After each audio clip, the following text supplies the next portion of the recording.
From News 19, I'm meteorologist Daniel Bonds. Hurricane Idalia did make landfall earlier this morning, officially making landfall at 7:45 this morning near Keaton Beach in Florida. Made landfall as a Category 3 storm with winds of 125 miles per hour. So a powerful storm, but it was slightly weaker. It was a Category 4 storm earlier today, so slightly weaker, and it's gotten even a touch weaker since making landfall. Here's the 8 o'clock advisory. It does have winds of 120 miles per hour, so still a very dangerous storm with gusts up to 160. It is moving towards the north-northeast at about 18 miles per hour. And the pressure has risen just slightly since making landfall, and that will be the case as it continues to kind of interact with land. It should continue to weaken, and that pressures should continue to rise. Here's the latest advisory from the National Hurricane Center. No real wholesale changes as it continues to move generally towards the north-northeast and eventually turning more towards the east off the South Carolina coast, as it does expectedly, at least, to weaken to a tropical storm at that point, but still a very strong storm. And here's a kind of a closer look towards the Carolinas and Georgia. You notice the cone of uncertainty, pretty small at this point, so looks like things are in line with the forecast as of right now. So we'll have to continue to monitor those changes. Here are the spaghetti models, and they're all in pretty good agreement until you get towards the end of the work week and into the weekend. There is some little bit of uncertainty, but as of right now, it stays away from the continental United States once it moves off the coast. So far, we've had 10 storms, 3 hurricanes, 2 major hurricanes. Obviously, Idalia, the major hurricane, or at least the last major hurricane, and it is going to cause us some issues here across the Palmetto State. Here is our forecast model. Pick things up at 2:30. Notice the rain out there. 3 o'clock, that rain continues. Heavy downpours. Possibility for some flooding. That's really the major thing that we're going to be watching throughout the day and this evening, and even as we go into tonight, maybe very early Thursday morning as well. This will be 8 o'clock and then 9 o'clock. The rain does start to diminish over in the western half of the Midlands. Still have the heavy downpours in the eastern half, and then as we get to about midnight or so, you notice as the storm continues to move a little bit off our coast, those rain chances do decrease. Small chance for maybe a little bit of rain very early Thursday, but by the time most of us wake up Thursday morning, the rain is out of here and the clouds will start to decrease. It'll still be a bit breezy tomorrow, but look at this forecast for Thursday afternoon, looking good, and it looks like Friday is going to be pretty pleasant as well. So kind of have something to look forward to. Our weather will start to improve. As far as that tropical storm force wind chance, high chances, especially down in the low country of South Carolina. You notice Charleston, Walterboro, Hilton Head. Now you get a little bit closer to the Midlands, the odds of tropical storm force winds does decrease a little bit, but we still do have some watches and warnings in effect for parts of the Midlands. Once again, here are the overall chances for those tropical storm force winds. Manning, as of right now, appears to have the highest chance. Bishopville, a little bit of a chance there. Orangeburg, St. Matthews, and that's kind of right in line with the tropical storm warning. Sumter, Clarendon, Calhoun, Orangeburg, and Aiken in this tropical storm warning. So you're talking about winds possibly up to 57 miles per hour or so.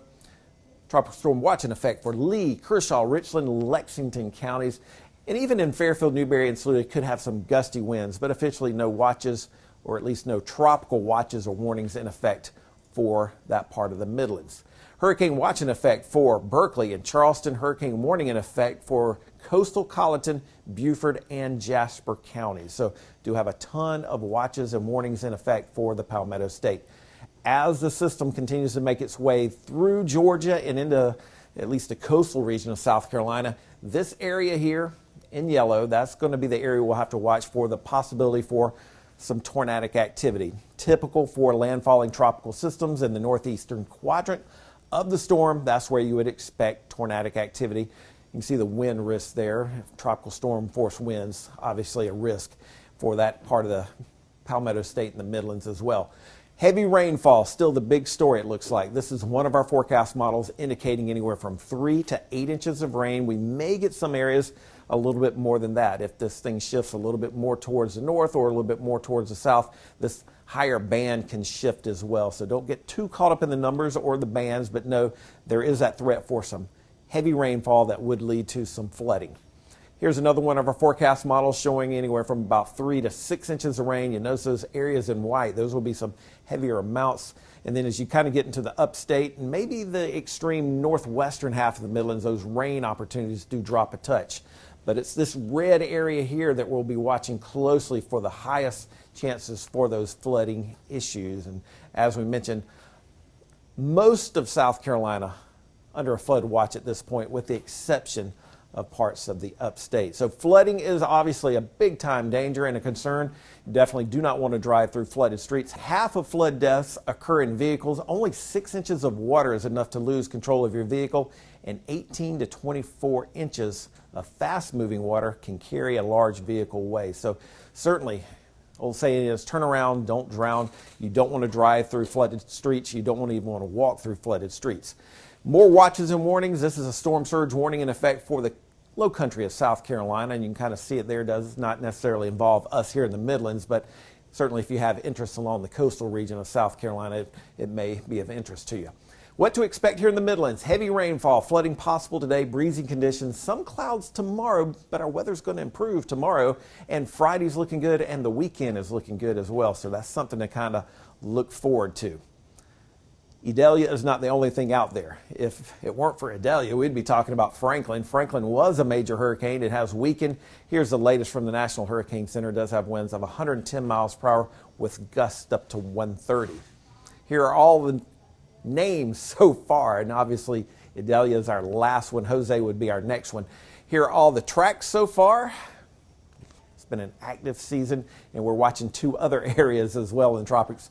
This one coming off the western coast of Africa. Hurricane Center gives it a moderate chance of further development and a low chance for this one to develop out here in the central Atlantic. We also do have tropical depression number 11 out there, but as of right now, it does not look like it's going to develop into anything. Temperatures today topping off in the upper 70s and low 80s. We're going to be tracking the tropics all day long, heavy downpours, possible flash flooding. Our weather improves, something to definitely look forward to and enjoy. Mid-80s Saturday, Sunday. Notice these morning lows, possibly in the low 60s.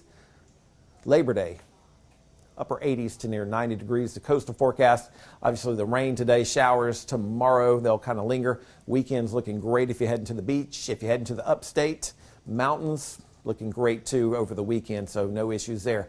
Things will be heating back up. Here's our 8 to 14 day temperature outlook. September 6th through September 12th, we're expecting warmer than normal conditions, but the big story today, obviously, Hurricane Idalia, as it continues to make its way towards the Carolinas and the Palmetto State, does have winds of 120 miles per hour with gusts up to 160.